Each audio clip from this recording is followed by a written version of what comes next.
hombre que era buscado hace 6 años por supuestamente abusar de un niño era nada más y nada menos que un profesor de escuela.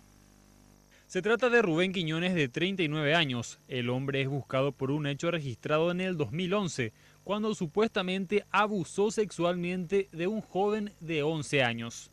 Según relatos del ahora detenido, él en el 2011 estaba trabajando como educador.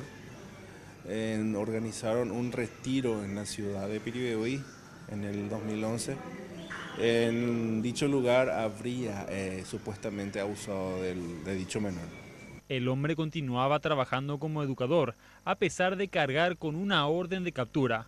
Finalmente fue detenido en la vía pública.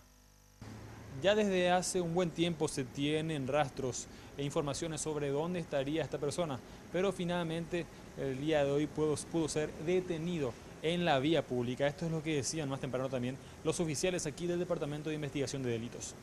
El hombre queda a cargo ahora del juez Juan Carlos Rochel, quien determinará las medidas provisorias que deberá cumplir mientras dure su proceso.